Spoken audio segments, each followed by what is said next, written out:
तेरे वचन को हृदय में खोद ले। पलटू शुभ दिन शुभ घड़ी, याद पड़े जब नाम। जब राम याद आ जाए तब वही घड़ी शुभ है, वही दिन शुभ है। लगन मुहूर्त झूठ सब, मत पूछना लगन मत पूछना मुहूर्त, और बिगाड़े काम। दूसरा प्रश्न, भगवान नारद परिव्राजकोपनिषद में सन्यासी के लिए यह कठोर वर्जना है, न संभासेति स्त्रियम कांचित्य पूर्व दृष्टाम न चा स्मरेत कथाम चा वर्ज एतासाम न पथ्ये लिखिता मपि एतच्च तुष्टयम मोहात स्त्रीणा माचरतो यते चित्तम विक्रियते अवश्यम तद विकारात प्रणश्यति। वह किसी स्त्री से बात न करे, वह यानी सन्यासी। सन्यासी किसी स्त्री से बात न करे, पूर्व परिचित स्त्री का स्मरण न करे, स्त्रियों के चित्रों को भी न देखे तथा स्त्रियों से संबंधित चर्चा न सुने, क्योंकि स्त्री संबंधी चर्चा, उनका स्मरण, चित्रावलोकन तथा संभाषण आदि से मन में विकार की उत्पत्ति होती और वह उसकी योग भ्रष्टता का कारण होता है। आपके सन्यासी इस नियम का पालन उसके समग्र उल्लंघन में करते और फिर भी सन्यासी क्यों? त्र्यंबक भावे, इसीलिए सन्यासी। और ये जो नारद परिव्राजकोपनिषद में सन्यासी की लक्षणा है, यह सन्यासी की लक्षणा नहीं, यह लक्षणा बिल्कुल गलत है। इसी गलती का तो हम परिणाम भोग रहे हैं सारी पृथ्वी पर। यह सड़ी गली मनुष्यता इसी तरह के मूढ़तापूर्ण सिद्धांतों के कारण पैदा हुई है। सुबह ही सुबह आज मैंने जब तुम्हारा प्रश्न देखा तो अखबार उठा के देखे, आज के अखबार तो आए नहीं थे, कल के अखबार थे। तो 3 खबरें थीं अखबारों में, वो तुम्हारे काम पड़ेंगी और कहीं नारद जी मिल जाएं तो उनको भी बता देना।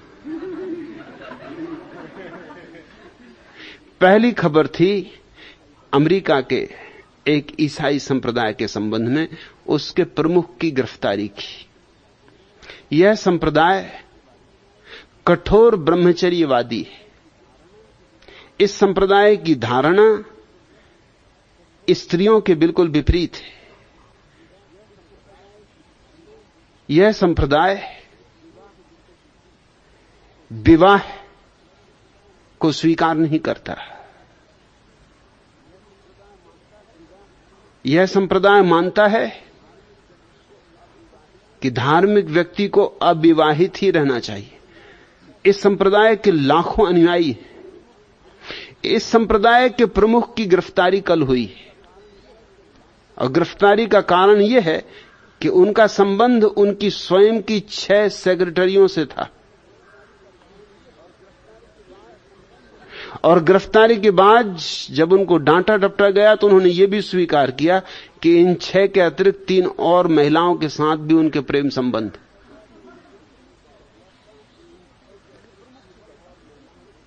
ये प्रमुख की दशा है, बाकी की तुम समझ लेना।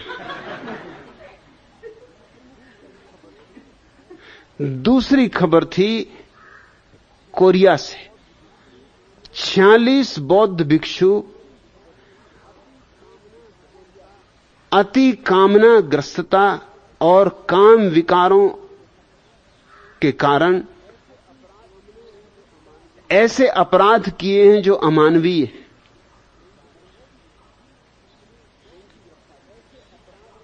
उनकी गिरफ्तारी हुई। बौद्ध भिक्षु अपराधी का कारण है काम विकृति। छोटे बच्चों के साथ व्यभिचार किया है, छोटी बच्चियों के साथ व्यभिचार किया है, बलात्कार किया है। पुरुषों के साथ भी पुरुषों के संबंध थे, उन पर काम विकृति के ही नहीं वरन हिंसा, हत्या इत्यादि के भी जुर्म हैं। क्योंकि जब किसी छोटी बच्ची के साथ बलात्कार किया और फिर घबराए कि अब ये बच्ची जाएगी और खबर कर देगी, तो उसको मार भी डाला। किसी स्त्री के साथ बलात्कार किया, फिर घबराए तो उसको रुष्वत दी, रुपए दिए। अब इन भिक्षुओं के पास रुपए कहां से आए? तो धन संग्रह भी उन्होंने काफी कर रखा था। नारद ने जो बात कही है, ये उस सब का परिणाम है। और तीसरी खबर थी बगदाद के संबंध में। बगदाद तो मुसलमानों का धर्म तीर्थ है। बगदाद में एक विशेष स्त्री बाजार है, जहां सुंदर स्त्रियां बिकती, अभी भी 20वीं सदी में। जहां कोई भी पुरुष अगर पैसे चुका सकता है तो अपनी मनपसंद की स्त्री के साथ कुछ घंटों के लिए विवाह कर सकता है। क्योंकि इस्लाम धर्म वेश्याओं के विपरीत है। अब वेश्याओं से बचने के लिए कुछ इंतजाम तो करना ही होगा, तो यह तरकीब निकाली गई। कुछ घंटों के लिए विवाह है, काजी आता है, बाकायदा निकाह करवाता है, और कुछ घंटों के बाद वही काजी आके तलाक करवा देता है। इस तरह बगदाद में वेश्यावृत्ति से पूरी तरह छुटकारा पा लिया गया। बगदाद अकेला नगर है पूरी पृथ्वी पर जहां कोई वेश्यागिरी नहीं होती।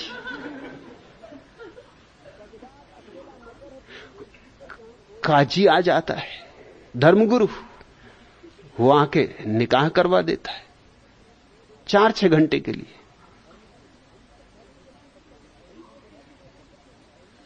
कैसा मजा है। और ये सब धर्म के नाम पर चलता है। और ये एक दिन की खबर, ये खबरें रोज होती। ये तो संयोग की बात है कि मैंने अखबार उठा के देखे कि तुम्हारे लिए कुछ सामग्री कल के अखबारों में है या नहीं।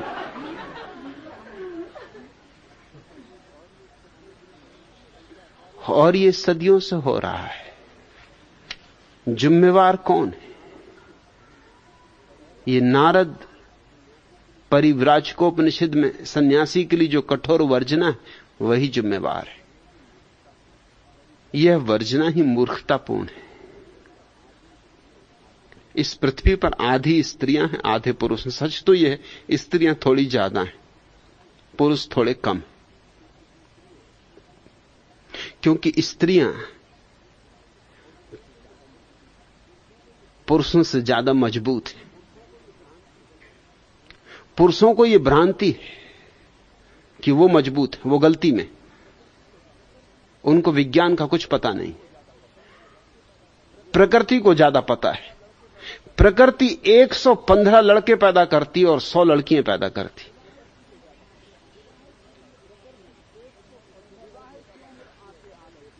विवाह की उम्र आते आते 15 लड़के खत्म हो जाते, 100 ही बचते। तो प्रकृति पहले से ही स्पेयर तैयार करती, 15 स्पेयर, क्योंकि इनका कोई भरोसा नहीं। ये कब टाएं फिस हो जाएं, इनका कुछ पक्का नहीं। लड़की मजबूत काठी की होती, ऐसे कोई टाएं फिस होने वाली नहीं। 100 लड़कियां और 115 लड़के, यह अनुपात। और शादी की उम्र होते होते बराबर हो जाते। फिर लड़कियां 5 साल ज्यादा जीती। अगर पुरुष 75 साल जिएगा तो लड़की 80 साल जिएगी। तो स्वभावतः पृथ्वी पर हमेशा ज्यादा स्त्रियां होंगी, क्योंकि कई पुरुषों को दफना चुकी होंगी। और पुरुष की मूर्खता और यह है कि वो शादी करते वक्त अपनी उम्र ज्यादा चाहता लड़की से। लड़की की उम्र अगर 20 तो लड़के की 25। इसका मतलब यह हुआ कि 5 साल का यह फर्क और 5 साल का प्रकृति का फर्क, 10 साल का अंतर पड़ जाएगा आखिर में। ये भैया 10 साल पहले राम राम सत्य हो जाएगा इनका। अगर थोड़ी समझदारी हो तो 5 साल बड़ी उम्र की लड़की से शादी करनी चाहिए, ताकि कम से कम दोनों का राम नाम सत्य करीब करीब हो।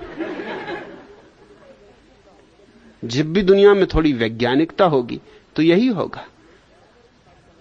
25 साल की लड़की 25 साल का लड़का नहीं होना चाहिए, 20 साल का लड़का, बराबर उम्र का भी नहीं, 5 साल कम। लेकिन पुरुष को इसमें बड़ी दिक्कत मालूम होती है, क्योंकि अपने से कमजोर, हर हालत में कमजोर स्त्री से विवाह करना चाहता है पुरुष, क्योंकि अकड़। स्त्री पढ़ी लिखी कम होनी चाहिए, इसलिए सदियों से वेद न पढ़े, उपनिषद न पढ़े, उसके लिए तो कचरा रामायण वगैरह पढ़ती रहे। ये बाबा तुलसीदास जो लिख गए हैं उसको पढ़ती रहे, बाकी असली कोई चीजें ना पढ़े। रामलीला देखती रहे और देखती रहे स्त्री के साथ होता हुआ अत्याचार, कि जब मर्यादा पुरुषोत्तम तक ये व्यवहार कर रहे हैं सीता के साथ, तो उसके पतिदेव उसके साथ जो कर रहे हैं वो ठीक ही है। स्त्री को चुपचाप स्वीकार करना चाहिए। गर्भवती स्त्री को घर से निकाल रहे हैं, तो अगर पतिदेव गर्भवती स्त्री को भी घर से निकाल दें तो भी उसे स्वीकार करना चाहिए। और मजा देखते हो, रावण के यहां से जब राम लेकर आए सीता को, तो अग्नि परीक्षा अकेली सीता को देनी पड़ी। और ये भैया ही थे।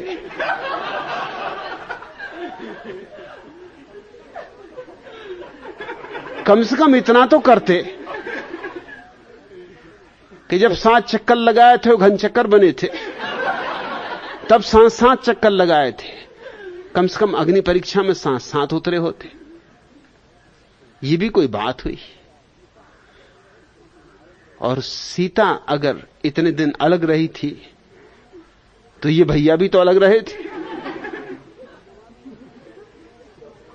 और न मालूम किस किस तरह के लोगों के साथ रहे थे, अंदरों बंदरों के साथ। इनका क्या भरोसा, कौन कौन से काम ना करते रहे हो। कम से कम सीता तो एक भले आदमी के हाथ में थी, जिसने कोई दुर्व्यवहार नहीं किया। रावण ने सीता के साथ कोई दुर्व्यवहार नहीं किया। रावण ने सीता के शरीर को भी स्पर्श नहीं किया। इससे ज्यादा दुर्व्यवहार तो राम और लक्ष्मण ने किया। शूर्पणखा की नाक काट ली राम के सामने। राम कुछ बोले नहीं, विरोध भी ना किया। और शूर्पणखा ने ऐसा कौन सा कसूर किया था? प्रणय निवेदन किया था। प्रत्येक स्त्री को हक है और प्रत्येक पुरुष को हक है। इंकार कर देते कि भाई मुझे राजी नहीं, कि मेरा इरादा नहीं, कि मैं विवाहित हूं। नाक वगैरह काटने की क्या जरूरत आ गई थी? ये लक्ष्मण आदमी है? एक भली स्त्री प्रेम का निवेदन कर रही है तो कह देते कि नहीं भाई, मैं पहले से नियोजित हूं, पहले से फंस गया, अब क्या करूं, अब मुझे माफ करो, कहीं और खोजो। लक्ष्मण पर सीता को भी भरोसा नहीं था, क्योंकि जब राम स्वर्ण मृग की तलाश में चले गए, क्या गजब के राम थे।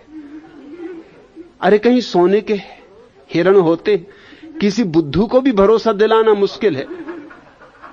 स्वर्ण मृग दिखाई पड़ गया, उसकी खोज में चले गए। और ये राम थे, और इनको तीनों काल का ज्ञान है। और ये मृग झूठा है, इतना ज्ञान नहीं, त्रिकालज्ञ है, सर्वांतर्यामी है। घट घट का इनको पता है, इसी एक घट का पता नहीं। चल पड़े और लक्ष्मण को कह गए पहरा देना। और जब राम ही धोखा खा गए और जब पुकार उठी जोर से कि मैं संकट में हूं, मुझे बचाओ, तो सीता बिचारी क्या करे? उसने लक्ष्मण को कहा कि जाओ बचाओ। लक्ष्मण दुविधा में पड़ा क्योंकि राम ने आज्ञा दी थी कि पहरा देना, और सीता कहती जाओ बचाओ। उसकी झिझक देख के सीता ने जो शब्द कहे वो सूचक है। सीता को जरूर शक रहा होगा इस आदमी पर, और शक के कई कारण भी हैं। जब स्वयंवर हो रहा तो तब भी सीता देख रही होगी कि रामचंद्र जी तो बैठे थे शांति से, मगर लक्ष्मण एकदम उठ खड़ा होता था, उसको बिठाना पड़ता, भैया तू बैठ, जब बड़े भाई मौजूद हैं तू चुपचाप रहे। उसको ऋषि मुनि समझाते तब वो थोड़ा बैठता, मगर फिर उठ के खड़ा हो जाता। वो धनुष तोड़ने को एकदम आतुर हो रहा था। तब से सीता को शक रहा होगा कि यह आदमी कुछ गड़बड़। फिर अपनी पत्नी को छोड़कर, इसको तो कोई कारावास दिया नहीं था, उर्मिला को छोड़ के चुपचाप सीता मैया के पीछे चला आया। सीता को और भी शक हुआ हो कि 14 साल जंगल में भटकना, कोई भाई वगैरह के पीछे भटकता है, ऐसा भाईचारा वगैरह कहीं होता है, यह आदमी कुछ गड़बड़। और 14 साल से पीछे ही लगा हुआ था। रामचंद्र जी तो आगे आगे, सीता मैया उनके पीछे लक्ष्मण जी। अब पता नहीं पीछे पीछे क्या कहता था, क्या व्यवहार करता था, क्योंकि सीता ने जो वक्तव्य दिया उससे कुछ जाहिर होता है। सीता ने कहा कि मुझे मालूम कि तेरी यही इच्छा है कि किसी तरह राम समाप्त हो जाए, तू मुझ पर कब्जा कर ले। यही वक्तव्य बताता है कि सीता को इस आदमी पर शक निश्चित रहा, संदेह रहा। और इस बात के कहते से लक्ष्मण को एकदम चोट भी पड़ गई। इससे भी पता चलता है चोट ही उस बात की पड़ती है जिसका भीतर डर हो। अभी जाने को राजी नहीं था कि रामचंद्र जी आज्ञा देगा मैं तो यहीं रहूंगा, भाई की आज्ञा नहीं छोड़ सकता। और जब सीता ने ये कहा कि मुझे पता है कि तू यहां क्यों, भाई की आज्ञा वगैरह का कोई सवाल नहीं, सवाल यह है कि किसी तरह राम खत्म हो जाए तो तू मुझ पर कब्जा कर ले, तेरी नजर खराब है, तेरी नीयत खराब है। बस ये कहते से लक्ष्मण जी चल पड़े, एकदम क्रोध में आ गए। क्रोध ही तब आता है जब कोई घाव को छू देता है। रावण ने तो कोई दुर्व्यवहार नहीं किया और सीता की अग्नि परीक्षा ली गई। रामलीला दिखाई जा रही स्त्रियों को कि देखो तुम्हारे पतिदेव ऐसी परीक्षा लेंगे, घबराना मत, परीक्षा देना। देखो सीता मैया आग में से निकली और बिल्कुल बच के निकल आई, ऐसी तुम भी आग में से निकलो, तुम भी बच के निकल आओगे। इस पागलपन में मत पड़ना, आग माग में से कोई बच के नहीं निकलता। न सीता मैया निकली हैं, न कोई और मैया निकल सकती। आग को कुछ नहीं पड़ी। और इसके बावजूद भी एक दुब्बड़ ने कह दिया कि मुझे शक है। उसे अपनी पत्नी पर शक था कि तू रात भर कहां रही, मैं कोई राम नहीं हूं कि वर्षों रावण के घर रह आई सीता और फिर भी रख लें। बस इतनी सी बात और अग्नि परीक्षा व्यर्थ हो गई। जिसने अग्नि परीक्षा दे दी थी उसके साथ कुछ तो सद्व्यवहार होना चाहिए था। उसको निकाल फेंक दिया जैसे आदमी दूध में से मक्खी निकाल के फेंक देता है। ये रामलीला दिखाई जाती स्त्रियों को।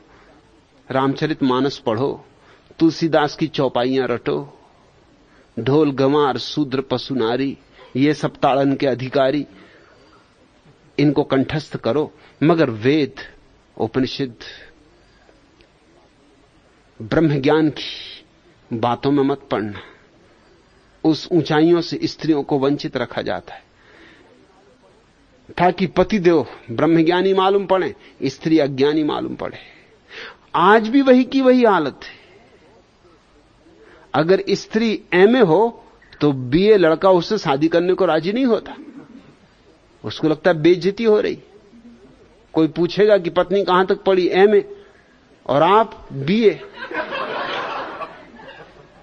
तो जरा चोट पहुंचेगी कि ये बात ठीक नहीं। पत्नी हर हालत में छोटी होनी चाहिए, पढ़ाई लिखाई में छोटी होनी चाहिए, शरीर में भी छोटी होनी चाहिए। लंबी पत्नी से कोई शादी करने को राजी नहीं होता कि तुम अपनी पत्नी के साथ चले जा रहे हो, वो तुमसे लंबी है, तो डर ये रहता कोई पूछने लगे कि क्या आपकी माताजी हैं, कौन?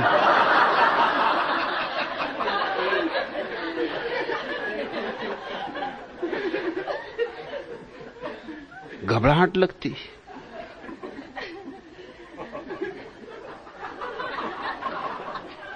वो चितरंजन हंस रहे।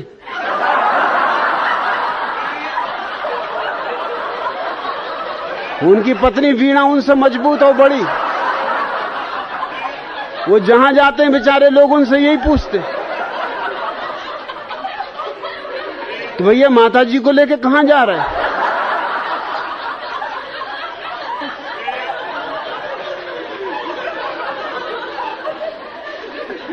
मगर चितरंजन ने हिम्मत का काम किया है। इसको ही कहते हैं मर्दानगी। अरे डरे नहीं।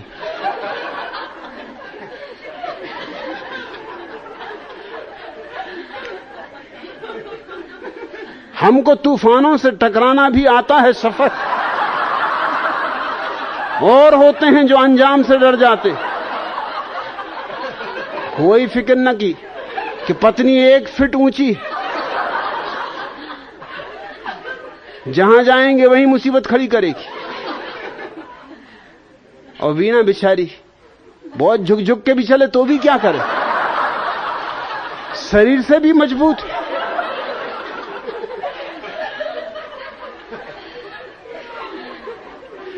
तो पुरुष को तो हर तरह अकड़ होनी चाहिए, ऊंचा होना चाहिए, मजबूत होना चाहिए। वो जो पहलवान छाप बीड़ी होती ना, वही तस्वीर होनी चाहिए, पहलवान छाप। पढ़ा लिखा भी ज्यादा होना चाहिए, नौकरी भी बड़ी होनी चाहिए, तनख्वाहें भी ज्यादा मिलनी चाहिए। हर स्थिति में स्त्री से ऊपर होना चाहिए। ये स्त्रियों के साथ सदियों से दुर्व्यवहार चल रहा है, और ये दुर्व्यवहार साधारण जन करें तो भी समझ में आता है। लेकिन उपनिषदों तक में इस तरह के दुर्व्यवहार की बातें लिखी हों तो बड़ी हैरानी होती। अब ये वचन क्या है? न संभाषेति स्त्रियम, स्त्री से बात न करे। बड़े डरपोकपन की बात है। ये कोई सन्यासी का लक्षण हुआ? स्त्री से बात न करे। इतनी स्त्रियां हैं, सारी पृथ्वी उनसे भरी, कहां जाओगे, कैसे बचोगे? और स्त्रियों से बात न करे। और स्त्रियां ही सत्संग करने आती। मार डाला सन्यासी को, गर्दन में फांसी लगा दी उसकी। पुरुष जाते ही कहां सत्संग करने? पुरुष अगर जाते भी हैं कभी सत्संग करने तो उन्हीं स्त्रियों को देखने जाते हैं जो सत्संग करने गई, या उन्हीं स्त्रियों के पति पीछे पीछे चले जाते हैं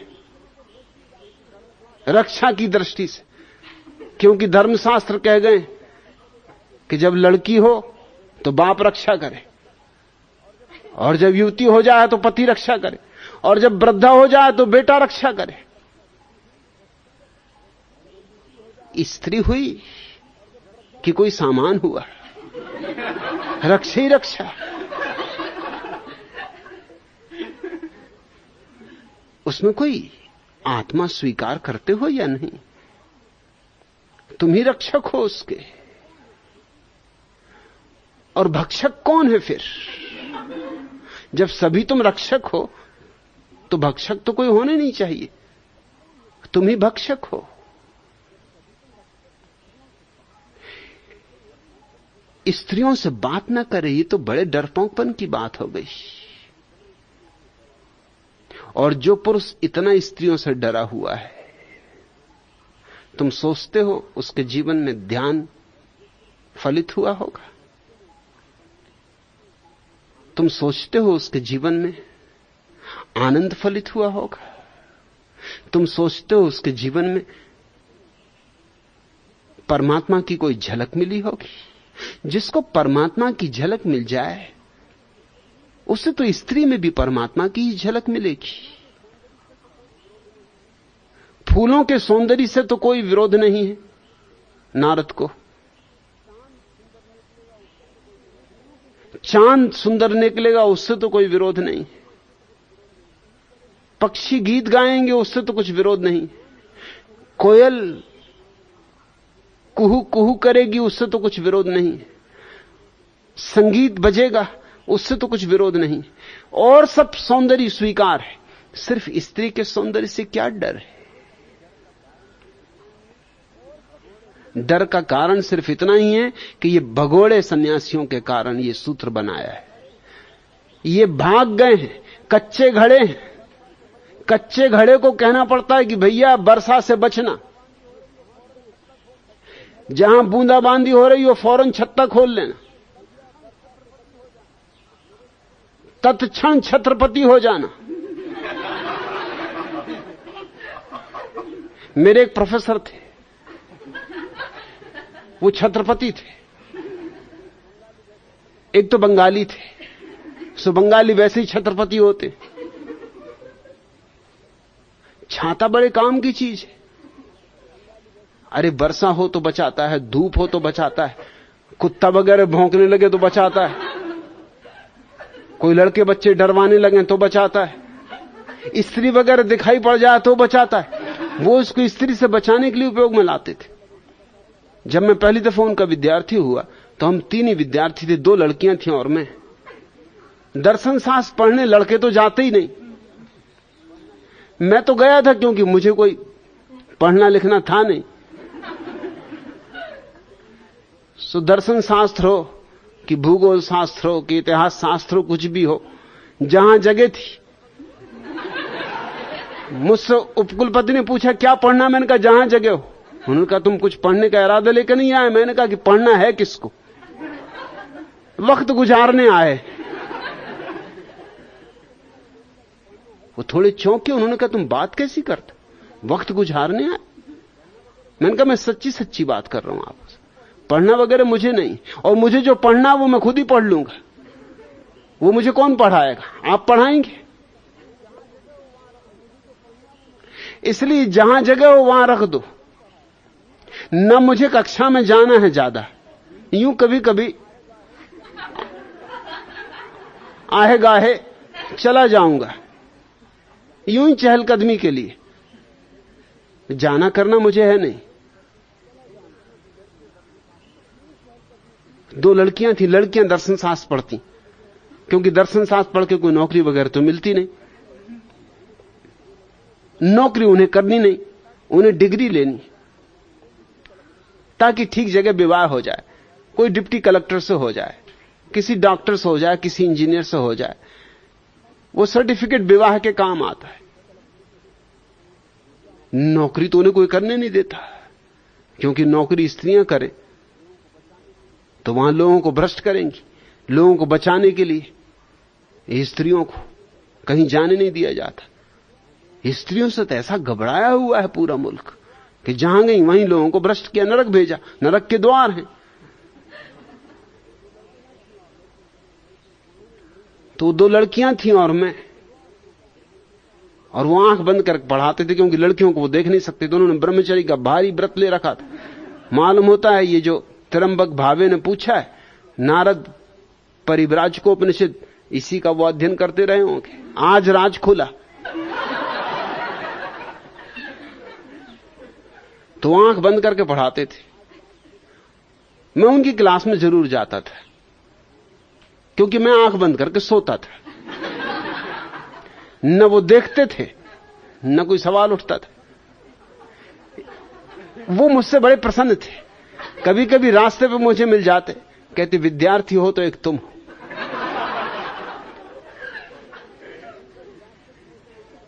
दोनों लड़कियां इतनी सुंदर हैं फिर भी तुम आंख बंद करके बैठते हो। मैंने उनसे कहा कि मैं ये पूछूं कि लड़कियां सुंदर हैं, ये आपको पता कैसे चला? आप तो आंख बंद करके पढ़ाते। अरे मुझे तो ये भी पता नहीं कि कौन सी लड़कियां हैं, क्योंकि मैं तो सोता हूं। इधर फुर्सत किसको पड़ी? मेरा समय वो सोने का है, इसलिए मैं आपकी कक्षा में जरूर आता हूं, क्योंकि वहां कोई बाधा नहीं। आप आंख बंद किए, देखने वाला कोई है नहीं, मैं तब तक सोता हूं। मैंने उनसे पूछा कि आप ये छाता जो लगाते हैं बड़ी तरकीब से लगाते, छाता बिल्कुल यूं लगाते तो उनके सिर से लग जाता था। तो वो कहते थे इसका भी कारण यही था कि छाता बिल्कुल आंखों को ढांके रहे। अरे स्त्रियों का क्या, कहीं से भी निकल आती, इधर जा रही उधर जा रही, और स्त्रियों से बचना है। मगर इस तरह का डरा हुआ आदमी कितनी देर बच सकता है? आखिर वो एक स्त्री के चक्कर में फंस गए। उस स्त्री ने उन्हें डुबाया। मैंने उनसे कहा कि मैंने पहले आपको चेताया था कि आप स्त्रियों के चक्कर में फंसोगे, इतने डरोगे, इतना दमन करोगे तो भीतर वासना इकट्ठी होगी और एक न एक दिन फूटेगी, विस्फोट होगा। यह कहना कि स्त्री से बात न करे एकदम अवैज्ञानिक है। इसका परिणाम तो यही होगा कि तुम्हारे भीतर स्त्री के प्रति बहुत बहुत विकार, विचार, वासना, कामना इकट्ठी होने लगेगी, सपने तैरने लगेंगे। और स्त्रियां सपनों में जितनी सुंदर होती हैं उतनी असलियत में नहीं होती। मैं तो कहता हूं जी खोल के बात कर लेना, तब तुम्हें पता चल जाएगा कि अरे बड़ी करकसा है, बाई से बात कर ली तो अच्छा हुआ, पहचान में आ गई। तुम तो जितनी घुसफुस करके बात कर सको कर लेना, बिल्कुल पास बैठ बैठ के बात कर लेना ताकि असलियत जाहिर हो जाए। दूर दूर रहे, बचे बचे रहे, असलियत जाहिर ना होगी, सपना सपना ही बना रहेगा। अनुभव के अतिरिक्त इस जगत में कोई मुक्ति नहीं। इसलिए मैं कहता हूं त्र्यंबक भावे मेरे सन्यासी सन्यासी। तुम यहां पूछो, मेरे आश्रम की सन्यासियों से पूछो।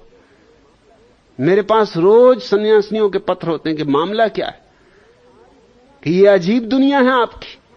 सारी दुनिया में हम हो आए, पुरुष हमारा पीछा करते हैं, यहां हमें पुरुषों का पीछा करना पड़ता और पुरुष भागते। भागे ना तो क्या करें? अरे कोई एक आध स्त्री पीछे पड़ी हो तो भी ठीक। इतनी पिटाई कुटाई उनकी हो चुकी है, अनुभव से सीख लिया। कितने गधे हों मगर इतने कुटपुट चुके हैं। मैं छोटा था तो मुझे गधों पर बैठने का शौक था। गांव में मेरे घोड़े ज्यादा थे भी नहीं, थोड़े से घोड़े थे, वो तांगे खींचते थे, मगर गधे मुक्त विचरण करते थे। मैं सांझ से गधों की तलाश में निकल जाता।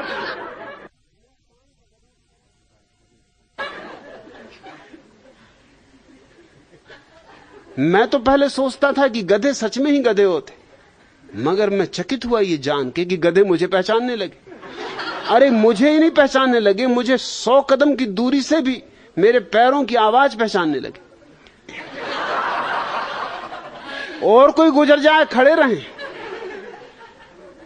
मुझे देखते ही से भाग जाएं, एकदम चीपों चीपों मचा दें।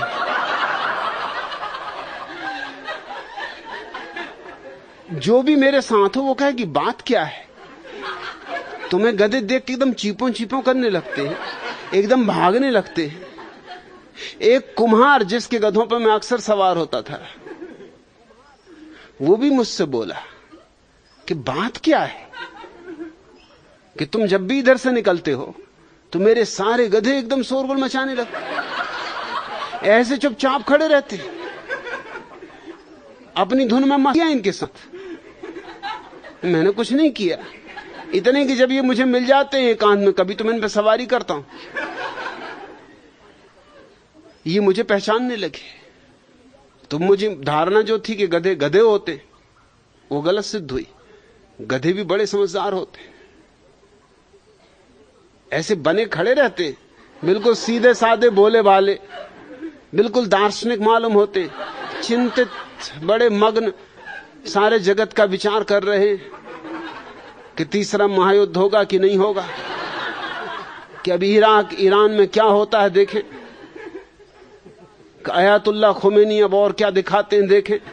ऐसे तो लगते हैं कि बड़ी चिंता में मग्न है, मगर होते बड़े समझदार हैं। मैं अपने अनुभव से कहता हूं कि बड़े समझदार होते। तो यहां मेरी सन्यासियां मुझे पत्र लिखती कि अजीब दुनिया आपने बनाई है, यहां हम तो पीछा करते हैं, पुरुष एकदम भागते। वो कहते नहीं नहीं,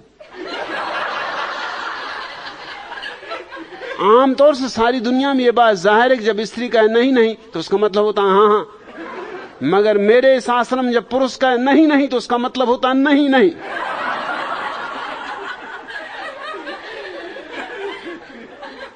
अनुभव तो किसी को भी सिखा देता है, रसरी आवत जात है सिल पर पड़त निशान, करत करत अभ्यास के जड़मती होत सुजान। जड़मती भी सुजान हुए जा रहे हैं, और तुम कहां त्र्यंबक भावे, कहां की बातों में पड़े हो। किसी स्त्री से बात ना करे, अपनी मां से बात करोगे कि नहीं, अपनी बेटी से बात करोगे कि नहीं, अपनी बहन से बात करोगे कि नहीं। लेकिन सन्यासी तो इन सबको छोड़ के भाग खड़ा होता है, इसलिए भागना पड़ता है उसको बेचारे को, क्योंकि इनसे अगर बात करनी पड़ी तो सब बिगाड़ हो जाए। इतने डरपोकपन से कभी कोई सन्यास हुआ है, और होगा भी तो बिल्कुल पोला होगा, फुफ्फस, बंगाली बाबू, मछली और भात, और भीतर कुछ भी नहीं। कितनी खोजो आत्मा का पता ही ना चले, कितनी खोदते चले जाओ, फिर मछली फिर भात, फिर मछली फिर भात। इधर से जाओ उधर से बाहर निकल आओ, मछली और भात के सिवा कुछ भी ना मिले। और तुम कहते हो पूर्व परिचित स्त्री का स्मरण ना करे। अरे इतना स्मरण तो रखनी पड़ेगा कि स्मरण नहीं करना, उसी में गड़बड़ हो जाएगी। पूर्व परिचित स्त्री का स्मरण ना करे, इतना स्मरण तो रखोगे। स्मरण छोड़ोगे तो हो जाएगा स्मरण, स्मरण करोगे तो हो जाएगा स्मरण। एक आदमी ने एक साधु से जाके कहा, तिब्बती कथा है कि मुझे कुछ मंत्र दे दें, सिद्धि हो जाए। बड़ी सेवा की, हाथ पैर दाबे। साधु ने कहा, भाई तू नहीं मानता, जानता मैं कुछ नहीं। अरे उसने कहा कि आप जानते हैं तो ज्ञानियों का लक्षण है कहना कि नहीं जानते। मुझे आपकी सिद्धि पता है, आपके हाथ में सब है, जरा सा मंत्र दे दो। अरे कर दो कृपा। साधु ने देखा कि दुष्ट पीछा नहीं छोड़ेगा, तो उसे एक मंत्र दे दिया, एक कागज पे लिख दिया छोटा सा मंत्र, कुछ भी लिख दिया हो, कोका कोला या कुछ भी, मतलब जो समझ में ना आए ऐसी कोई चीज लिख दी होगी। और कहा कि ये ले जा भैया, 5 दफे पढ़ लेना, बस इतना ख्याल रहे कि जब भी 5 दफे पढ़े तो बंदर की याद ना आए।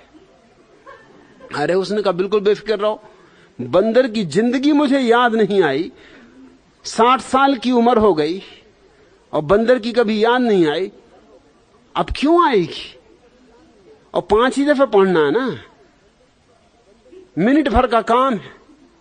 अभी जाता हूं, नहा धो के बैठता हूं पूजा गृह में, 5 दफे पढ़ के सिद्धि किए लेता हूं। भागा, लेकिन बड़ा हैरान हुआ, सीढ़ियां भी नहीं उतर पाया मंदिर की कि बंदरों की याद आने लगी। बहुत झिड़का, खांसा, खकारा, घर भागो, धत्तेरे की तू क्यों पीछे पड़ा? मगर बंदर तो बंदर, मुंह बिच कहां है? कहीं बाहर तो है नहीं, भीतर ही, एक नहीं दो नहीं, कतारों कतारें मार डाला है। ये बंदर सब कहां छिपे थे? अब तक कभी निकले ही ना थे। घर पहुंचते पहुंचते तो सारी दुनिया खो गई, बंदर ही बंदर थे। जहां देखे बंदर ही बंदर दिखाई पड़े। अरे अपनी पत्नी को देखा और देखा कि बंदर बैठा हुआ है, आंखें मीड़ी, पानी छिड़का कि हे प्रभु ये क्या हो रहा है? बेटे को देखा, चला बंदर चला आ रहा है। तब तक भी ठीक था, जब बाप को देखा और देखा बंदर, उसने कहा कि मैं पागल हो गया। जल्दी से नहाया धोया, मगर नहाना धोना क्या, बंदर नहा धो रहे। जाके पूजा गृह का दरवाजा बंद करके बैठ गया। 5 दफे पढ़ना तो दूर, कागज हाथ में ले और बंदर की तस्वीर, इधर बंदर उधर बंदर, सब तरफ बंदर। कई दफा कोशिश की, कई दफा नहाया, कई दफा धोया। पत्नी ने कहा तुम कर क्या रहे हो, आज रात सोना नहीं यार। उसने कहा तू जा, बंदरिया कहीं की पीछे पड़ी। पत्नी ने कहा बंदरिया, होश में हो? बाप ने सुना कि पत्नी से बंदरिया कह रहा है। बाप ने कहा क्या कहता रे नालायक?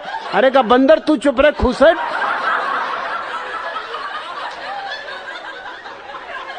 मैं क्या घर के बाहर गया, सब बंदरों ने कब्जा कर लिया है। पता नहीं आज बाप कहां गए, पत्नी कहां गई। लड़का बोला पप्पा आप क्या कहते हैं? अरे उसको चुप रहे, बंदर की औलाद। घर के लोगों को शक हुआ कि आदमी पागल हो गया। कहा तू होश में है? पकड़ के उसको आईने के सामने ले गए। क्या आईने में देख? उसने देखा बंदर खड़ा आईने में। उसने कहा हे प्रभु ये क्या हो रहा है? अपने मुंह पे हाथ फेरा कि मैं आदमी था, भला चंगा गया था, ये कौन सी सिद्धि हो गई? दर्पण में बंदर दिखाई पड़ा। रात ही पहुंचा साधु के पास भागता हुआ कि भैया ये मंत्र तुम्हारा संभालो, ये सिद्धि मुझे नहीं करनी। मार डाला, मुझे नहीं मार डाला, मेरे परिवार को भी मार डाला। ये तुमने क्या बात कह दी कि बंदर को याद मत करना। बस अड़चन उसी से हो गई, वो जो याद न करना। अब ये तुम्हें पता नहीं कि अगर तुम ये सूत्र मान के चलोगे कि पूर्व परिचित स्त्री का स्मरण न करे, तो पूर्व परिचित स्त्री ही स्मरण आएगी, वही स्मरण आएगी। स्त्रियों के चित्रों को भी न देखे। क्या डरपोकपन है, हद हो गया। चित्र में क्या है? कागज, लकीरें खींची, उससे भी डर लग रहा है। लेकिन दमित काम यही उपद्रव खड़ा कर देता है। कागज में भी स्त्री दिखाई पड़ने लगेगी, चलती फिरती निकल आएगी कागज में से बाहर, बातें करने लगेगी कि स्वामी जी भले पधारे, पवित्र कर दिया घर को, और तुम्हारे प्राणों पर सांप लौट जाएंगे कि मारा। अब भाषण भी हुआ जा रहा है, अब ना बोले तो नहीं बनता, बोले तो नहीं बनता। कागजों में से स्त्रियां निकलने लगेंगी। स्त्रियों से संबंधित चर्चा ना सुने। और ये क्या है?